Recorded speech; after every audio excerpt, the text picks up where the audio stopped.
Who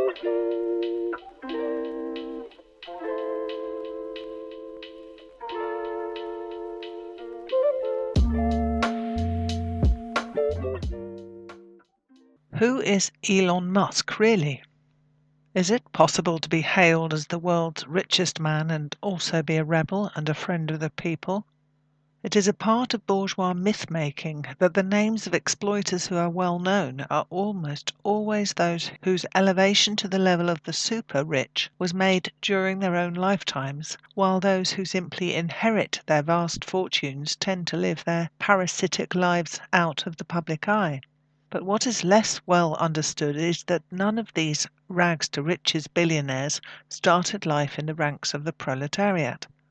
They are all privately educated and had access to family capital and connections which enabled them to take advantage of opportunities and put their businesses on the only footing that would enable rapid growth, the ability to employ the labour power of others.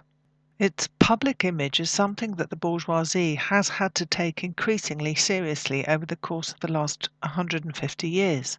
As workers gained literacy and the capitalists had to concede them the right to vote, the ruling class needed to maintain an image of itself that could be marketed to workers. The capitalists want the working class to believe in the heroic nature of their overlords, in their benevolence, and their innately innovative nature. In presenting themselves this way, they hope to legitimize in the minds of the workers their enslavement via the wages system to capital. In previous generations, the ruling class maintained a more patrician demeanour, still distant from the working class, but defining itself by its stern religiosity and publicizing its good works. As the 20th century progressed, however, under the pressure of egalitarian ideas that spread as a result of the victories of socialism, the ruling class in the USA felt the need to change this image to be more relatable. From the point of view of the US propaganda system, this made complete sense. A central plank of bourgeois ideology in the USA has long been the notion that any proletarian can work his way into the ruling class through sheer hard graft. The capitalists might be wealthier than ever, but since the 1960s, a certain number of them have attempted to weave themselves a rebel image of their opposition to an establishment from which they were excluded. Such characters have included the likes of Richard Branson, Bill Gates, and, for the Twitter age, a certain Elon Musk. It is notable that all these well-known names from the ranks of the exploiters are men whose elevation to the level of super-rich was made during their own lifetimes. Unlike those who simply inherit their vast fortunes and whose names are rarely publicized. Musk and co. came not from rags but from affluence. But while their original position in the bourgeois class had been relatively lowly, they each found themselves in a position to win the battle of competition in a new field of business. Personal computing for Bill Gates, internet shopping for Jeff Bezos, etc., and thus arrived in the elite ranks of the monopolists. Throughout his career, Elon Musk has proven to be an adept self-promoter and has taken great care to cultivate the image of being more a scientist and adventurer than a businessman. Indeed, Musk has frequently defended his acquisition of vast wealth by asserting that he only wants such accumulation in order to spur innovation in space exploration and the human conquest of distant planets. But behind the constructed image, Musk's real position is that of a man whose fortune is heavily dependent on government largesse, particularly from the US Department of Defense. He is an integral part of the US imperialist war machine, and his libertarian politics, Twitter rants, and rebel stylings are merely a disguise behind which profits from decaying and blood-soaked imperialism pour into his pockets. Rags to untold riches? How does one get to be the richest man on earth? Is it hard work, gumption, and a can-do attitude? Or might being born into a bourgeois family be the key component for those who wish to become enormously wealthy? In the case of the man who is said to be the world's richest man, the latter certainly applies. According to a story run by Bloomberg News, Elon Musk has an estimated net worth of $436 billion. This did not come from thin air and graft, however. Musk was born into a relatively wealthy family, with his father Errol owning half an emerald mining operation in Zambia. Elon has repeatedly denied this and tried to paint his origins as being much humbler, a typical trick played by those members of the bourgeoisie who want to claim a rags-to-riches backstory. Young Elon began to accumulate his own fortune in the late 1990s when the online bank he co-founded, named X, merged with another company, Confinity, to form PayPal, the now widely used online wallet system. Musk cashed out of PayPal when it was acquired by eBay for $176 million. This fortune enabled him to found the Tesla car company and SpaceX, which now jointly operates the US space program with NASA. According to a report in the New York Times, Musk has federal government contracts worth at least $15.4 billion. The two largest of these are with the Department of Defense, $3.6 billion, and NASA, $11.8 billion, alongside other smaller contracts from the Department of Homeland Security. Clearly, he is profiting greatly from the wars of aggression waged by US imperialism. SpaceX's Starlink satellite system has been integral to NATO's war on Russia, relied on by the Ukrainian army for battlefield communications and internet access.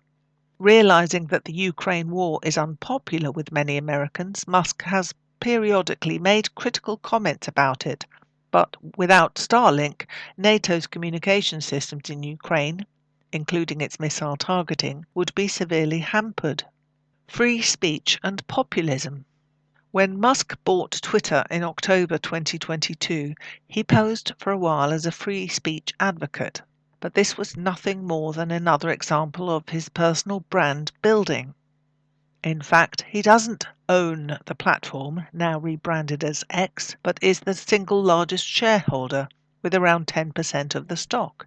The Musk-led takeover of Twitter was partly financed via $13 billion in loans from Wall Street banks, which explains why the new management has been desperately trying to monetize the platform in order to keep it looking like a viable business. If it remains a loss maker, those who hold the debt may lose confidence and look to offload it. In recent months, Musk has taken an overtly political turn by backing and funding Donald Trump's presidential campaign. Previously, he had backed the Argentine anarcho-capitalist Javier Milei and is now supporting Alice Weidel, leader of the Alternative for Deutschland (AfD) party, in the upcoming German federal election.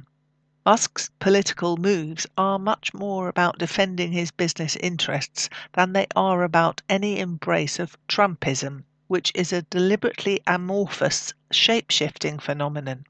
This was revealed quite starkly when Musk was embroiled in a recent row with Trump supporters regarding the issue of H-1B visas in the USA. This particular visa program brings skilled workers into the USA whom Trump had committed to getting rid of, only to turn around and defend the program after winning the election.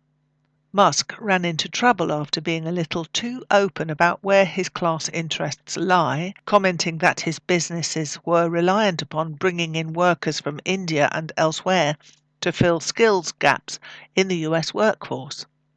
Musk thus revealed a certain truth that Trump's anti-immigration messaging had studiously avoided, that the immigration system is designed to suit the requirements of the capitalist class. If immigration is high, that is in part because there is a demand for cheaper labour from the likes of Elon Musk, as well as being a reflection of the destabilisation visited upon so many countries by imperialist military and economic warfare. Musk unwittingly revealed the calculation that lies behind ruling class promotion of right-wing populism. The capitalists need to divert working class anger over deteriorating living conditions into avenues that are harmless to their system. Immigration is the issue that they traditionally turn to in order to do this. But this strategy comes with a certain amount of risk, given that the capitalists need migrant workers and that their hypocrisy in declaiming against immigrants is always in danger of being exposed. While Musk's cartoonish political deceptions can be effective at times, especially given his enormous reach via Twitter, when the mask slips, workers are all too liable to realise that their interests are not aligned with his after all.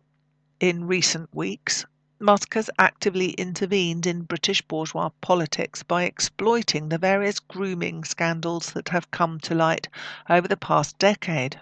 After the damage done to him by the visa row, he or his promotion team clearly felt the need to re-establish his bona fides with the US reactionaries, and what better way to do that than by exploiting a scandal in another country? In so doing, he gave a huge publicity boost to that reactionary agitator and agent of the British bourgeoisie, Stephen Yaxley Lennon, aka Tommy Robinson, claiming, as Lennon also claims, to be interested in protecting working class girls from abuse.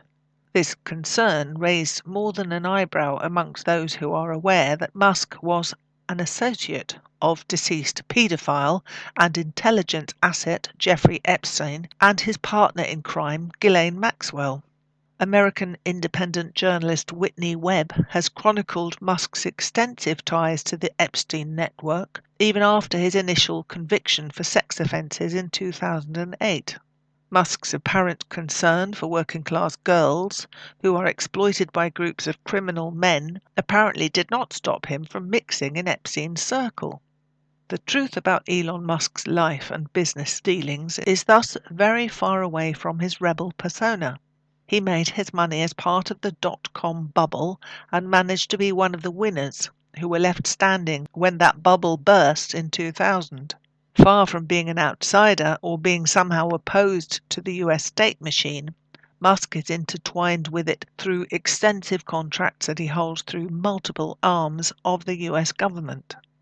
He is a representative of the US bourgeoisie who might enjoy basking in the limelight and play acting the part of the rebel, but in reality is totally dependent on the strength of US imperialism for his profits. Musk is a profiteer whose riches come at the cost of the slaughter of hundreds of thousands of Ukrainians and Russians, and his class position explains why he is also a rabid supporter of the US imperialism in the Middle East, in particular of the US-backed Israeli wars on Gaza and Lebanon. As with any member of the ruling class, what we need to know is not what he says about himself or what fake controversies are stirred up around his alleged personality in politics, but how he makes his money.